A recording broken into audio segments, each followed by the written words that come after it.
போர் முடிவு தொடர்பான டிரம்பின் அறிவிப்பை அடுத்து திடீரென குறைந்த எரிபொருள் விலை.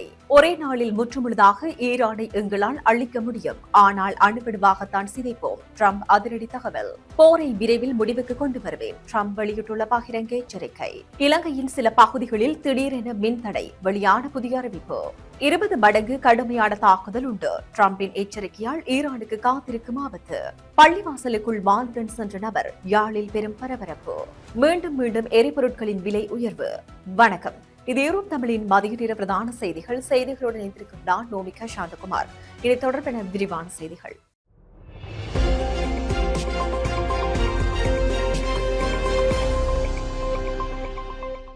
பிரதான அனுசரணை வழங்குவோர் நண்டிஸ் ரெஸ்டாரண்ட் அண்ட் கேட்டரிங் சர்வீஸ்.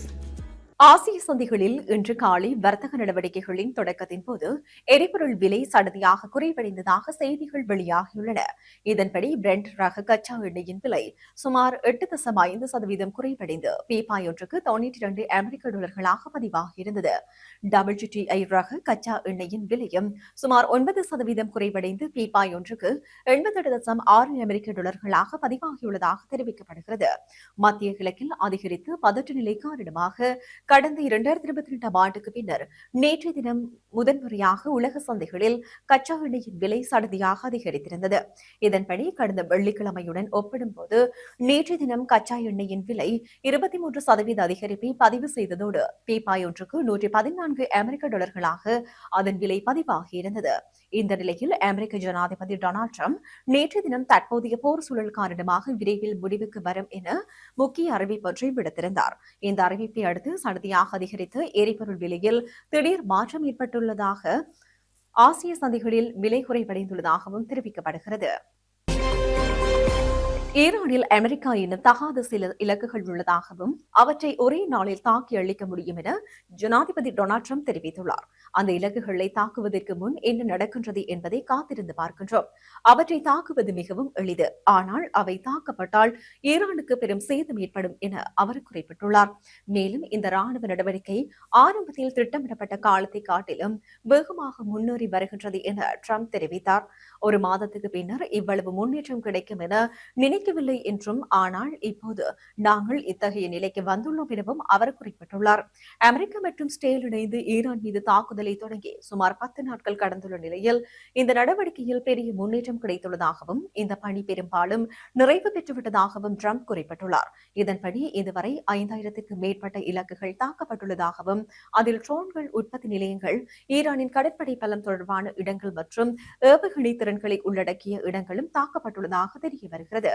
இவற்றின் விளைவாக ஈரானின் ஏவுகணை திறன் தற்போது சுமார் 10% அல்லது அதற்கு கீழேயும் குறைவடைந்துள்ளதாக டிரம்ப் தெரிவித்தார். ஈரான் போர் திட்டமிட்டதை விட விரைவில் முடிவடையும் என அமெரிக்க ஜனாதிபதி டொனால்டு டிரம்ப் தெரிவித்துள்ளார். போர் பெரும்பாலும் முடிவடைந்து விட்டது என டிரம்ப் குறிப்பிட்டுள்ளார். ஈரானுக்கு கடற்படை இல்லை, விமானப்படை இல்லை, தகவல் தொடர்பு இல்லை என்பதை அமெரிக்க ஜனாதிபதி வலியுறுத்தியுள்ளார். மேலும் ஏவுகணைகளை பெருமளவில் வீழ்த்தப்பட்டுள்ளன, ட்ரோன்கள் வீழ்த்தப்பட்டுள்ளன என டிரம்ப் குறிப்பிட்டுள்ளார். இதேவேளை போர் முடிவடைந்தவுடன் நமக்கு மிகவும் பாதுகாப்பான உலகம் கிடைக்கும் என டிரம்ப் தெரிவித்துள்ளமை குறிப்பிடத்தக்கது. கொழும்பு மற்றும் கம்பஹா மாவட்டங்களின் சில பகுதிகளில் திடீரென மின்தடை ஏற்பட்டுள்ளதாக அறிவிக்கப்பட்டுள்ளது. கொழும்பு 9, கொழும்பு 14 மற்றும் கம்பஹாவின் சில பகுதிகளிலும் இவ்வாறு மின்தடை ஏற்பட்டுள்ளதாக தெரிவிக்கப்படுகிறது. மின்சார தொழிற்சங்கங்கள் முன்னெடுத்துள்ள பணி பகிஷ்கரிப்பின் காரணமாக தற்போது ஏற்பட்டுள்ள மின்தடையை சீர் செய்ய தாமதமாகும் என அறிவிக்கப்பட்டுள்ளது. 8 கோரிக்கைகளை அடிப்படையாக வைத்து இலங்கை மின்சார தொழிற்சங்கங்கள் நேற்றைய தினம் பிற்பகல் 3 மணி முதல் பணி பகிஷ்கரிப்பை ஆரம்பித்துள்ளனர். இந்த பணி பகிஷ்கரிப்பு 24 மணி நேரத்திற்குள் தொடரும் எனவும் இலங்கை மின்சார சபை தொழில்நுட்ப வல்லுநர்கள் சங்கத்தின் தலைவர் கோஷல அபிசிங்க தெரிவித்துள்ளார். இருப்பினும் மின்சார சபையில் மாற்றம் ஏற்படுத்திய புதிய நிறுவனங்களில் இணைப்பது ஊழியர்களின் உரிமைகள் மற்றும் சலுகைகளில் எந்த பிரச்சனையும் ஏற்படுத்தாது என இலங்கை மின்சார சபை மாற்றப்படி குழுவின் தலைவர் புபுது நிரோஷன் தெரிவித்துள்ளார்.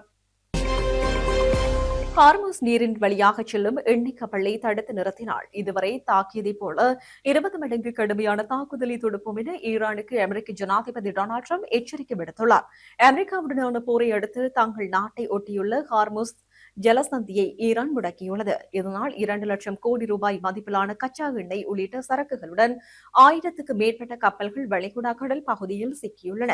இந்த நிலையில் சமூக வலைதளத்தில் ட்ரம்ப் வெளியிட்டுள்ள பதிவில் கூறியிருப்பதாவது: ஹார்முஸ் நீரிணை வழியாக செல்லும் எண்ணெய் கப்பலை ஈரான் தடுத்து நிறுத்தும் வகையில் ஏதேனும் நடவடிக்கையை மேற்கொண்டால் இதுவரை அவர்களை சந்தித்த தாக்குதல்களை விட 20 மடங்கு கடுமையான தாக்குதலை அமெரிக்கா அவர்கள் மீது தொடுக்கும் எனவும் குறிப்பிடப்பட்டுள்ளது.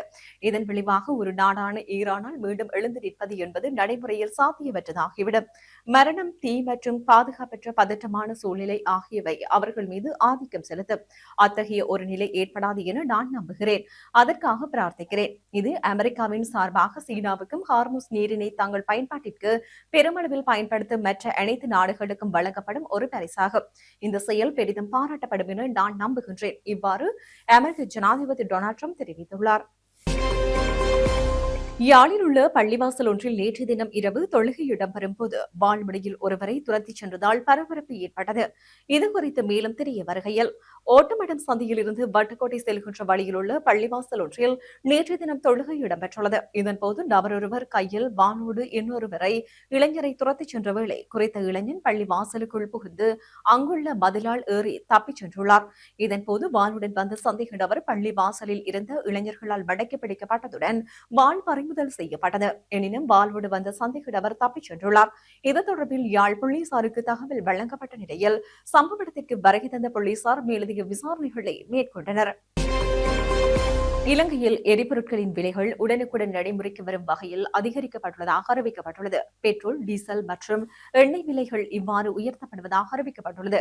இலங்கை பெட்ரோலிய கூட்டுத்தாபனம் இது விலை அதிகரிப்பு தொடர்பில் அதிகாரப்பூர்வமாக அறிவித்தல் வெளியிட்டுள்ளது. இதன்படி ஆக்டேன் 92 ரக பெட்ரோல் 1 லிட்டரின் விலை 314 ரூபாவாக உயர்வடைந்துள்ளது. இதன்படி 1 லிட்டருக்கு 24 ரூபாய் விலை அதிகரிப்பு பதிவாகியுள்ளது. ஆக்டேன் 95 ரக பெட்ரோல் 1 லிட்டரின் விலை 365 ரூபாய் உயர்வடைந்துள்ளது. இதன்படி 1 லிட்டருக்கு 25 ரூபாய் விலை அதிகரிப்பு பதிவாகியுள்ளது. அத்துடன் ஆட்டோ டீசல் மற்றும் லிட்டர் 303 ரூபாவாக உயர்த்தப்பட்டுள்ளதுடன் இதன்படி 1 லிட்டருக்கு 22 ரூபாய் விலை அதிகரிப்பு பதிவாகியுள்ளது. சூப்பர் டீசல் 1 லிட்டரின் விலை 353 ரூபாவாக உயர்வடைந்துள்ளது. இதன்படி 1 லிட்டருக்கு 24 ரூபாய் விலை அதிகரிப்பு பதிவாகியுள்ளது. இதேவேளை மண்ணெண்ணெய் 1 லிட்டர் 195 ரூபாவாக உயர்வடைந்துள்ளது. இதன்படி 1 லிட்டருக்கு 13 ரூபாய் விலை அதிகரிப்பு பதிவாகியுள்ளது. செய்திகளின் நிறைவாக மீண்டும் தலைப்புச் செய்திகள். போர் முடிவு தொடர்பான டிரம்பின் அறிவிப்பை அடுத்து திடீரென குறைந்த எரிபொருள் விலை. ஒரே நாளில் முற்றுமுழுதாக ஈரானை எங்களால் அழிக்க முடியும், ஆனால் அணுவிடுவாகத்தான் சிதைப்போம். டிரம்ப் அதிரடி தகவல். போரை விரைவில் முடிவுக்கு கொண்டு வருவேன். டிரம்ப் வெளியிட்டுள்ள பகிரங்க எச்சரிக்கை. இலங்கையின் சில பகுதிகளில் திடீரென மின்தடை. வெளியான புதிய அறிவிப்பு. 20 மடங்கு கடுமையான தாக்குதல் உண்டு. டிரம்பின் எச்சரிக்கையால் ஈரானுக்கு காத்திருக்கும் ஆபத்து. பள்ளிவாசலுக்குள் வாளுடன் சென்ற நபர். யாழில் பெரும் பரபரப்பு. மீண்டும் மீண்டும் எரிபொருட்களின் விலை உயர்வு. இத்துடன் யூரோப் தமிழின் மதிய நேர பிரதான செய்திகள் நிறைவு பெற்றன. வணக்கம்.